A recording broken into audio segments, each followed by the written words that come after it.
And welcome to the Vedic Wisdom. Thank you for being with us today.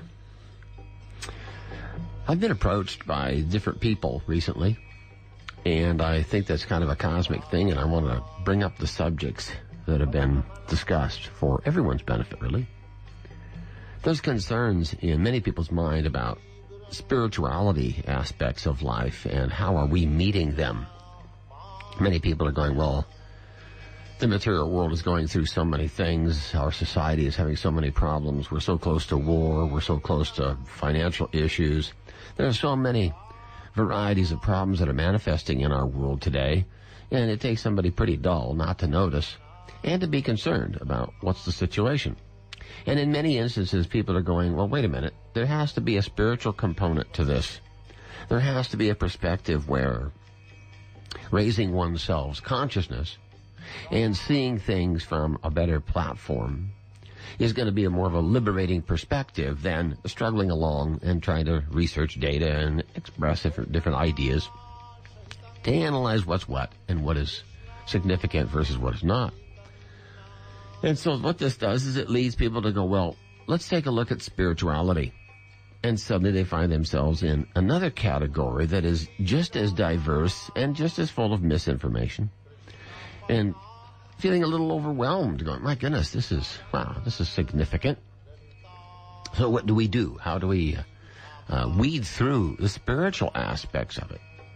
And many people start with the yoga and meditation, believing these to be doorways into spirituality. And in parallel with that, there is quite a concern, or should I say discern, toward organized religions, irrespective of what type or faith or its origins. Everyone is still looking at, my goodness, these organized religions, they're full of pedophiles, they're full of prostitution, they're full of financial issues and cheating, they're lying, they're not informing anyone. The spirituality's gone. It's all materialism. The complaints around, as we've just been through, Christmas, the idea of, it's turned into a materialistic thing. The worship and celebration of Lord Christ and his appearance has become secondary at best to the materialistic side of it, getting and giving gifts. So there's a lot of overlapping confusion and concerns about what is an appropriate approach. Now let's go back and let's take a look at the yoga and meditation aspects, and we'll kind of put aside what's happening in the organized religion stuff. I don't think that's all that difficult to understand. It's just materialism being imposed upon spirituality. But it's rampant with the same issues of cheating and deception, self-interest, etc. So we'll leave the organized religion stuff aside for this discussion today, and we'll come over here to the other side, which is yoga and meditation for self-realization. And that's really what spirituality is actually about. It hinges around the self-realization. Now, if one gets into meditation and yoga, in general, it's to try to calm the mind, because everyone is agitated. Everyone's going, I need something that'll calm me, to focus, to center, to bring about a state of peace, well-being, a harmonious aspect with everything, the universe and nature, and this concept as being a benefit. And that's not really debatable. Yes, you can come to a more controlled state.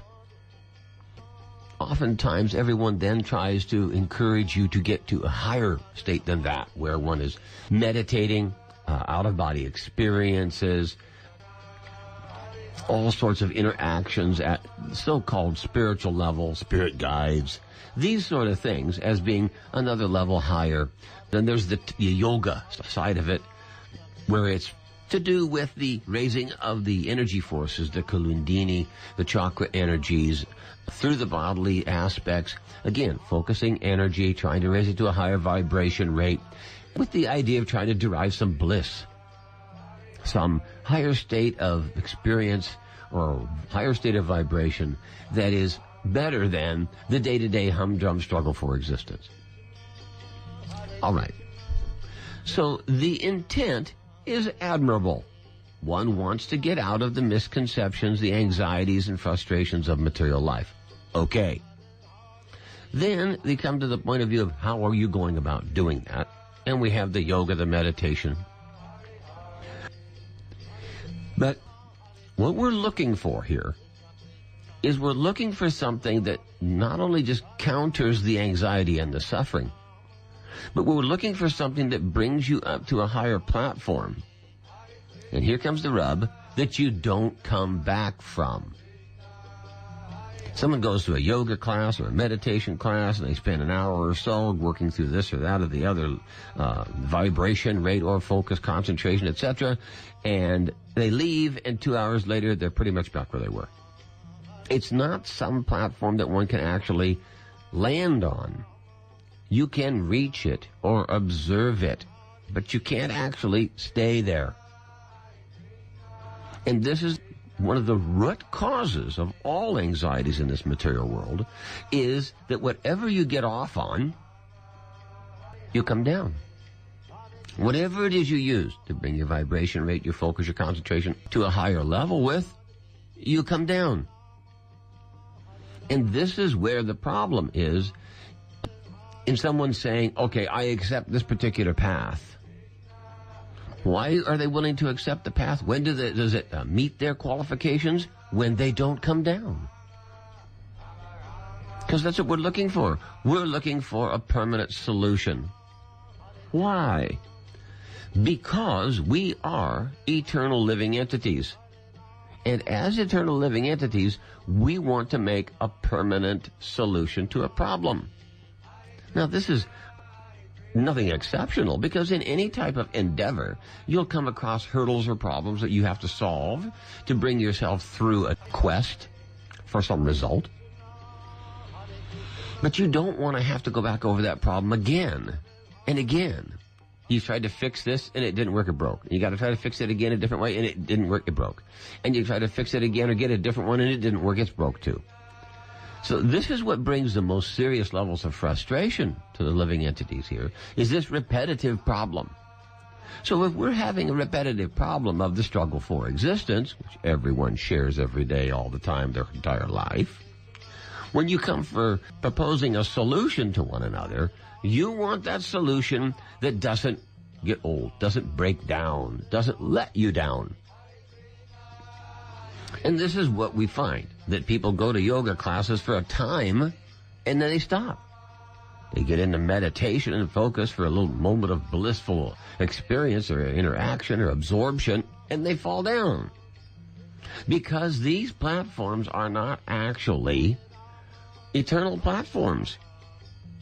You can't get an eternal benefit from a temporary thing. And this is what we're seeing. That focusing the mind on this or that, or even trying to vacate the mind and not think about anything, or concern yourself with the positions and exercises for stimulating the body, or the chakras, or the airflow, or the et cetera, pranayamas. These things all are temporary. And therefore we find people go into these different subjects and they end up unsatisfied and they come back out of it going, I have to keep looking. And this is what you find. The general public are in denial, trying to enjoy all the time so they don't continue to deny that they're in anxiety. Those that are a little bit more intelligent, the intelligent class, they've analyzed that and they're going, wait a minute, I need something that actually fixes the problem. And they're looking, they're trying yoga, they're trying meditation, they're trying, I don't know, so many things. And even the yogis, they try to meditate on a higher thing, and it's not actually fully manifesting the success that I need, because I'm an eternal living entity. And I want something that satisfies me, and I can put that problem aside. I don't have that problem anymore. They're looking for that position where the anxiety stops. Well, the Vedic literature is specifically intended for the solution to that dilemma. And the Vedic literature covers everything we're speaking about here today. These different methodologies for achieving enlightenment, self-realization, God consciousness, etc. And it rejects them all. Just like the intelligent person who's seeking out some type of meditative or yogic process. If it doesn't keep me advanced, keep me elevated in my consciousness, I reject it. And the Vedic literature does the same thing. The Vedic literature rejects this philosophical speculation. It rejects this enjoyment of the senses. It rejects mental speculation. It rejects focusing in yoga. It rejects varieties of worship and meditation. It rejects them all. Well, that's kind of strong, isn't it? Here the Vedic literature is the most ancient scripture, and yet it rejects almost all of the methods you or I are aware of as possibilities. Well, how could what's known as a religious scripture reject all the other methods unless it provides a solution? Now that is the intelligent observation. And that is the fact. The Vedic literature is the solution. It delineates what was prescribed by the Lord. I mean, there's all these different paths that you or I may create or adopt. But unless it's the one that is decidedly bona fide by the Supreme Personality of Godhead, the cause of all causes, the unlimited personality, it isn't going to be effective. I mean, we see this in this material world. You may want to have a meeting with a very important person, but unless you go through the method whereby you actually get through this secretary or this advisor or whatever until you get to that person, and it's all been prearranged, and you get that meeting, it doesn't matter what you want. There is a methodology. And that method is not determined by you. It's determined by the important individual. You can't meet a president, a king, a prime minister just because you want to. Well, the same thing is true with the Supreme Lord. The same thing is true with the process of liberation from the cycle of birth and death. The same thing is true with the struggle for existence. You can't just say, I don't want to do this anymore. You have to follow a method that has been laid down by higher authorities. And this is what this is how the Vedic literature approaches this issue. That yes, there is a prescribed method. You need to understand that prescribed method and follow it. And it says blatantly, success is guaranteed. And I think this is a logical understanding that anyone can accept. If you use the correct medicine, you cure the disease. If you use the correct method, you solve the problem. If you have the correct tool, you can do the job. And this is our situation. This has not been laid down by us. This is something that we have to adapt. So our responsibility, if we are a sincere seeker inquirer, is that we have to find out what is that prescribed method and adopt it. And success is guaranteed. That is the intelligent solution. Irrespective of anything to do with you, who you are, where you're from, what you do, what you know, etc., etc. It has to do with if you have the humility and intelligence to follow the method. So the Vedic literature says this meditation is not prescribed in this age. This yogic practice, Tantra yoga, Prana yoga, Jnana yoga, Hatha yoga, Raja yoga, they're not prescribed in this age. Oh, gee, that threw out a lot of things I was thinking about. But on the other hand, another method is prescribed. And that is what the Vedic literature is here for. It's here to give you that understanding of the correct method that has been established by higher authority, that is specifically relevant to you in this age to solve your problem.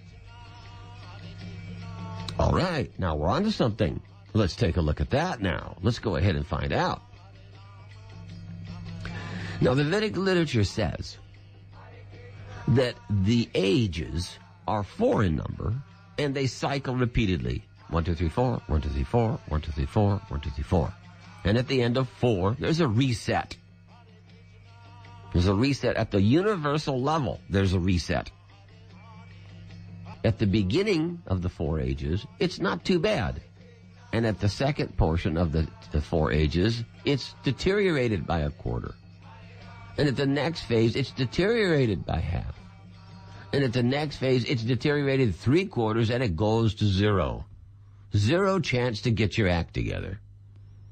And in each of these ages, a different methodology is prescribed. Because the consciousness, the duration of life, the ability of the memory, the condition of the environment, the quality of the food, quality of water, all of it deteriorates along with the age. It starts out sweet, and it deteriorates, including your intelligence, your focus, your capability, your memory, your determination. All of these things deteriorate through the ages. And the ages are described, their length, their qualities, characteristics, etc., fully described in the Vedic literature. But that's not our subject today.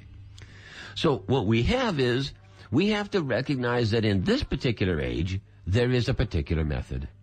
This is the 4th of the ages. 1, 2, 3, 4, 1, 2, 3, 4. This is 4. And it's symptomized by hypocrisy and cheating. Well, anybody can see that's true. You can see that we're definitely in 4, aren't we? Because everybody has one set of rules for themselves and one for somebody else. Hypocrite. Everybody is cheating. No, I haven't lied today. You're right. Deception for money, for gain, protection of one's own self. So there's so many things. You can easily show yourself that this is the 4th age. In this particular 4th age, the Vedic literature predicts that the Lord will incarnate and inaugurate the method for the age. And that incarnation will specifically delineate what to do and what to not do. And in this age, the method is mantra meditation. Now, mantra meditation is significantly different because it gives you something to focus on that is universally applicable. Now, that means you don't have to go into meditation, empty the mind, calm your mind, focus on the candle. No. It gives you a sound vibration, a rhythmic chant, a mantra that you can focus on easily. It has its own cadence. It has its own rhythm. It has its own interaction, relationship in the syllables. So that gives you something that is not too difficult to get attached to get acquainted with, accustomed. And it can be used anywhere. You don't carry anything. You don't need any preconditions. There isn't anything you have to know in advance. You simply have to learn the mantra, and you can take it with you. You can say whatever you want. You can use it whenever you have a moment. You can focus your mind upon this mantra for its own potency. And this is the next aspect, that the mantra has been authorized and its potency has been instilled. Because it's an authorized mantra, it contains with it the potency required for that mantra to serve you with the energy levels you require such that you don't come back down. It isn't dependent upon your energy expenditure. It has its own energy within it. That's the meaning of a mantra. There is a hidden energy source within the mantra by the significance of the tone, significance of the words, significance of the pronunciation, what have you. It all is a potency that's available to you to be unlocked. Again, now we have a prescribed, empowered method for this age that you are in. Now, the next aspect about this that is significant is that the mantra is made up of specifically powerful names, syllables, words. I mean, you know that different words and syllables have different meanings. Huh? Huh? Huh? We know that one. No. We all know that one. Just these little syllables, they have potencies that impact our consciousness. Similarly, the Maha Mantra, the great mantra for deliverance, prescribed for this age, is made up of as potent a syllables as is possible, so that it has just that much better effect upon you It's just that much more potent in liberating you from your situation. And the mantra, the words used in the Maha Mantra are actually the spiritual names of God. There's many lower level spiritual beings who say God, just some kind of concept, impersonal, maybe this, maybe that. At best, the top guy, supreme being, God. But that is not the name of God. That is not the full potency that it's possible to have. The Maha Mantra contains 3 particular spiritual names of the Lord, such that the combination, the cadence, the interaction, the sequence of the mantra, of the syllables, is meant to unlock that energy for you, so that it has the most impact on the purification of your consciousness, of the control of the mind, of the focusing ability, of the enlivenment and energy, of the fulfillment of your desires. All of it is in the mantra, because the names that have been selected for the mantra are of significant potency, and they're aimed at solving the problems we're encumbered with. I'm sure most everyone on the planet has heard the Maha Mantra, knowingly or unknowingly. But it is Hare Krishna, Krishna Krishna, Hare Hare, Hare Rama, Rama Rama, Hare Hare. Now the 3 words are Hari, that is an address to the energies of the Lord, the potency that's required by you or I to descend to us and assist us. The name is Krishna. Krishna means the all-attractive personality. This, even in its definition, this has an attractive force. The all-attractive person. Wow, that's interesting. Tell me more about that. This is an attractive principle. And Rama is the royal, regal potency, the king aspect of the Supreme Being, the dominator, predominating. So it predominates, it liberates, it's stronger than any other material energy. These names, Hare, Krishna, and Rama, combined in this sequence and chanted in cadence, set up an energy flow of attractive energy with the potency to liberate the mind and cleanse the heart of anyone who sincerely chants the mantra. And you are unrestricted. There's no hard and fast rule. You can chant it here, there, anywhere, anytime, any place, any circumstance. You can use this mantra as you see fit, your own private tool that has the potency required to liberate you from the misconception. You don't have to calm the mind. It automatically gets calmed. You don't have to focus. It automatically is focused. You don't have to try to raise your energy levels. It raises your energy levels for you. You don't have to stop the senses. The senses are engaged. The tongue, the breathing, the ear, it's all engaged. So this is set up a meditative state that is full of external potency assisting your potency in focusing your energy levels at a much higher vibration. You can't vibrate at the levels the Lord is vibrating at. But if you vibrate His name, you immediately are vibrating at that level.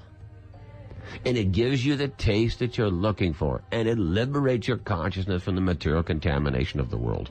In this age, the prescribed method is the chanting of the holy name of the Lord, Hare Krishna, Krishna Krishna, Hare Hare, Hare Rama, Rama Rama, Hare Hare. That is the prescribed method coming down. It is not trying to sit still and empty your mind. It is not trying to raise the energy level from the lowest to the highest chakras.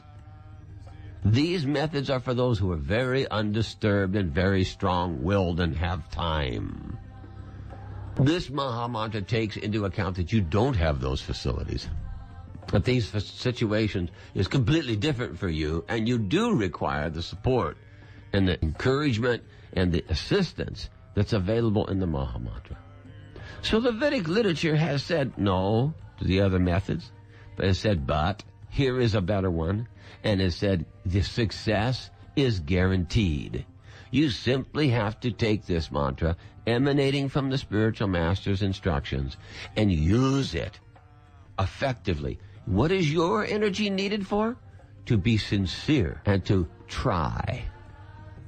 That's what you have to do with your energy. Try to chant the same amount of mantra every day. Don't vary. Don't be uncontrolled. Be consistent. You're showing this consistency, and you're focusing in this way and using your will to try to do the mantra and pronounce it correctly and free yourself from misconceptions just by hearing. This is where you use your energy. Now that's achievable. I may be good, I may be bad, I may be intelligent, I may be a fool, but I can still do that.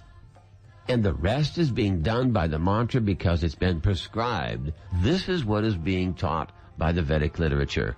This is where meditation and yoga and self-realization and love of God all come together by a divine plan intended to help you in this fourth age to come to that place where you don't fall down.